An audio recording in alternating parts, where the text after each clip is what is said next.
Thank you. Yes. Any other questions of John? We ask questions? Well, should we open it up? We'll accept questions from the public now. My question was right at the beginning. Would you stand up and state your name? I'm Julie please? Grab. I live on 4th Street here in Old Town. Julie Grab? Grab. Okay. My question began when you first began to say there's no change since last meeting, etc. I'd like to know why. What's the problem? Why is there no change? Is there some kind of is it a financial thing that UM can't guarantee monies to do what they have to do, or why is it there's no change? I guess all I'm saying is at the last meeting we did not have an executed gas purchase agreement with the university, and as of today we still don't. And that's really all I can say. You don't know about why? You can't say. it. No, I can't say. I can't give you any details about the negotiation process. Certainly, that's confidential between us and the university.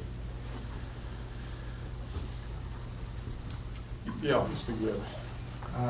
Don, does construction demolition debris create any methane? It does. It does. Yes. Okay. The percentage from household garbage or? Probably about 50% of what regular household trash would generate per ton of waste. Anything in the waste that's organic material, that is basically plant-based, so wood would be an organic material. When it decomposes in the landfill, in the absence of oxygen, one of the byproducts of that decomposition is methane. And so any waste stream that has an organic component to it, and again, organic would be paper, wood, cellulose, types of materials that can be broken down and decomposed by bacteria. Which, if I can follow up, which would mean that if you stayed with just exactly what you're putting in the dump right now, which is construction demolition debris, you would still be able to go through this project and maintain enough methane for this proposed? Well, but it's not just demolition debris that's going into the landfill. I realize that, but Yeah. that was what you were committed for initially at the outset of the dump up here, was to put construction demolition debris. No, it was never intended to be a construction and demolition debris landfill. That was not the original proposal. There was a lot of things on that proposal too, I guess.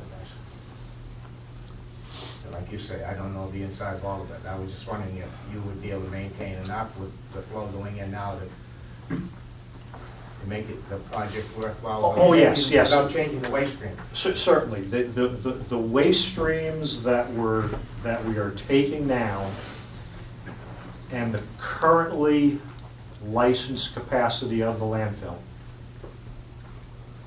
will provide the gas for the pipeline project with the university, should that project go forward, assuming we reach an agreement.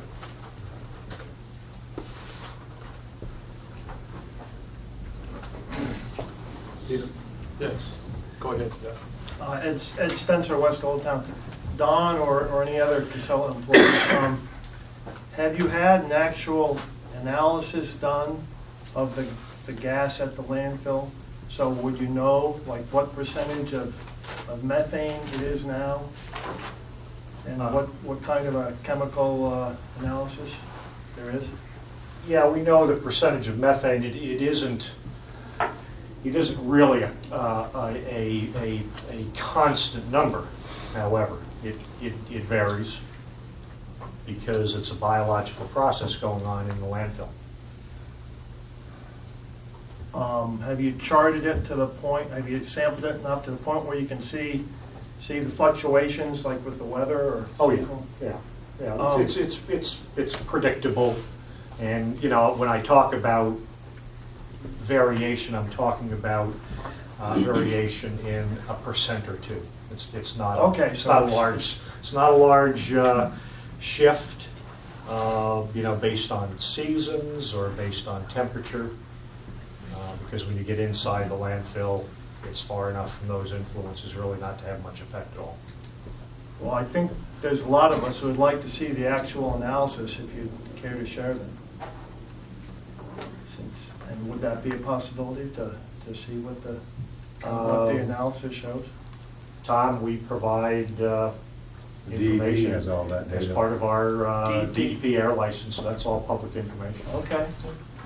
So has this been tested like since the last meeting of this committee? Our frequency would be We had new submittal for DEP back in June and July with new data. that was for calendar 09. Okay, great. So that Thanks. calendar 09 would be available. Ms. Nolan? Mary Dolan, you said it fluctuates a couple of percentage points. So I mean, what is the kind of ballpark figure and the percentage of methane? It's in the high 40% up to low 50%. And the other components? Let's see, there is CO2. carbon dioxide, Yeah. nitrogen, Balanced which gases. would be balanced gases. Very small percentage of oxygen, and I don't know if I've explained the gas extraction system in the landfill, but basically it's putting the landfill under a vacuum. So we're actually pulling the gas out of the landfill rather than letting it just come out under the pressure it would generate on its own. And essentially one of the major influences over those mix of gases, and particularly the oxygen, is how much vacuum do we put the landfill under. And so we're monitoring those gases and adjusting the vacuum so that we have those percentages where we want them to be. Are there any toxic components? Because I read some stuff about landfill gas that say there's the potential organic Yeah. components Again, I'll that are... maybe let Tom comment on that if you can. Well, those are obviously, when you flare those gases off, they destroy. They're a very small portion, minute portion. But if they're not cleared over, They're not flared off. They're such a small portion of the overall percent of the other gases that are in that. I mean, they're so minute, they wouldn't be present in ambient conditions because of the dilution. What, I'm sorry, I didn't hear. What is the toxic? They're Thing that is ballast in- gases, and there's several non-methane organic materials, volatile materials. And it's probably a list of a dozen or more. And as those are combusted, I mean, They're destroyed. you're talking about the same as any fuel that has an organic component to it. When it's combusted, it's converted to carbon dioxide and water.